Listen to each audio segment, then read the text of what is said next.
Ontario Provincial Liberal Leader Bonnie Crombie is talking to reporters this morning about her expectations from the provincial budget. Of course, that's coming out tomorrow. Let's go back to Queen's Park now and take you there live and listen to Bonnie Crombie. The workers of tomorrow. Against that backdrop, Ontario has the second highest unemployment rate in the country and the highest youth unemployment rate overall. Nearly 30,000 construction and manufacturing jobs have disappeared last year. Housing starts have plummeted in Ontario, yet surged everywhere else. Local infrastructure projects have been left to decay. Our schools are crumbling, and our children are sitting in them.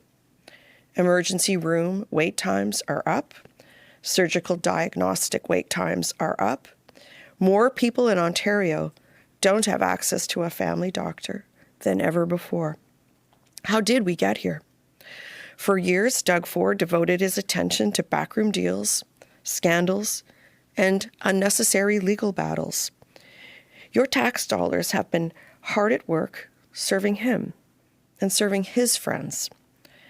Ontario Liberals believe your tax dollars should be serving you and getting the basics right. We need a real plan for healthcare with real investments to ensure that every Ontarian has a family doctor, shorter ER wait times, and faster access to surgeries and tests. We need stronger funding for education, to repair schools, lower class sizes, and we need to give colleges and universities the resources that they need to prepare our young people for the jobs of the future. It's time for meaningful action on housing as well. Cutting taxes on new homes, not just deferring them.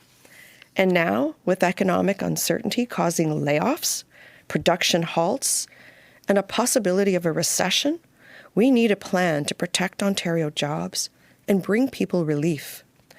Ontario Liberals want to see a middle-class tax cut, elimination of the HST on home heating and hydro, slashing the small business tax in half, building, buying, and hiring local as we tackle local infrastructure projects across Ontario, roads, bridges, culverts, pipes, schools, etc.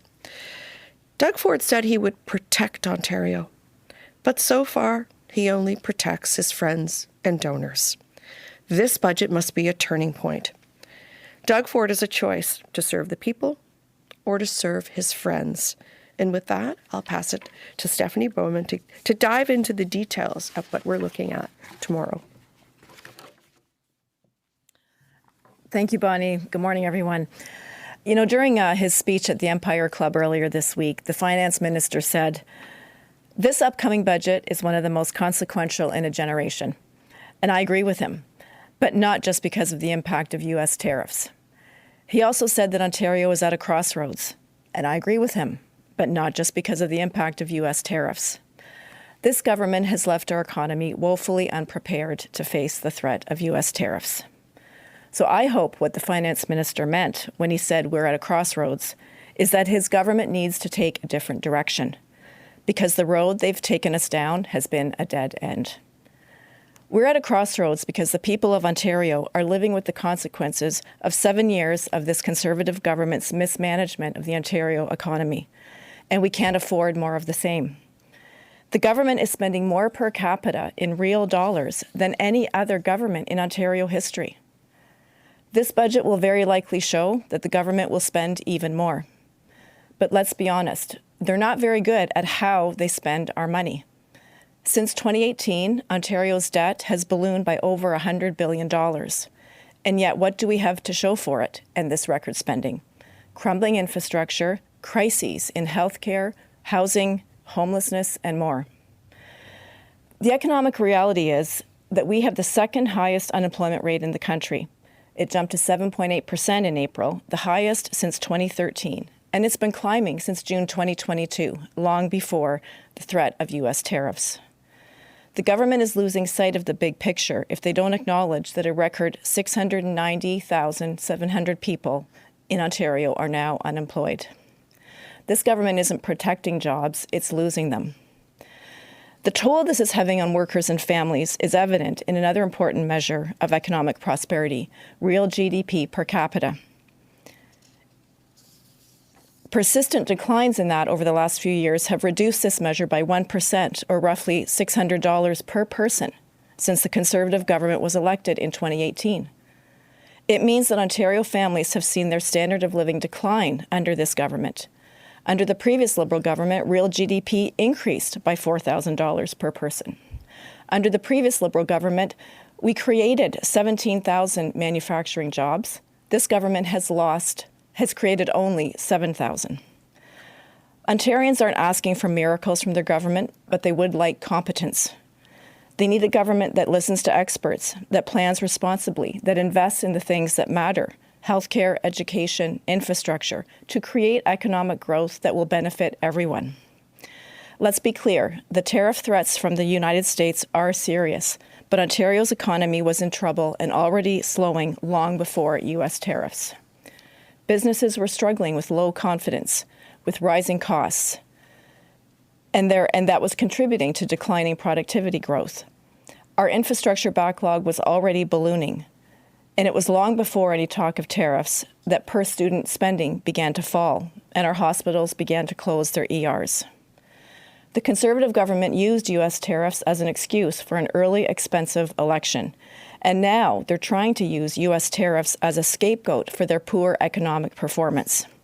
They've had 7 years to strengthen Ontario's economy, and instead they weakened it. Ontario Liberals want to see real solutions. We've put forward, as Bonnie mentioned, a small business tax cut that would save small businesses up to $18,000 a year, money that would go directly to improving workers' wages, helping keep their jobs, expansion, or making them more productive. It's supported by Chambers of Commerce, the CFIB, the Tourism Industry Association of Ontario, and other business leaders.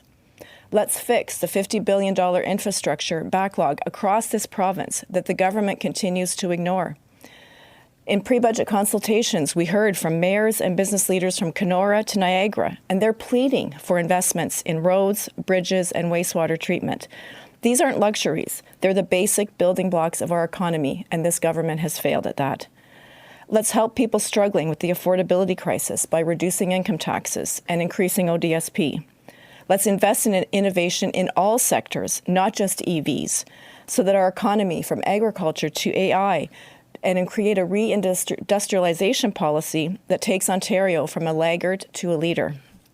That's what real economic leadership would look like. So yes, Ontario is at a crossroads, and the choices made in this budget will determine whether we fall further behind or finally start to turn things around. So I'm calling on the government to act, not with gimmicks or short-term headlines, but with serious, practical investments in people and the economy across our province. This government must take responsibility for the economic malaise their path has taken us to. It's time to take a new direction. Thank you, and we're happy to take your questions. We've been listening in as members of the Ontario Liberal Caucus, including Liberal Leader Bonnie Crombie, who actually doesn't in fact have a seat at Queen's Park at this point, are talking about what they're looking for in tomorrow's provincial budget, talking about the debt this province has, of course, and looking for investments in healthcare, housing, and unemployment, among other things.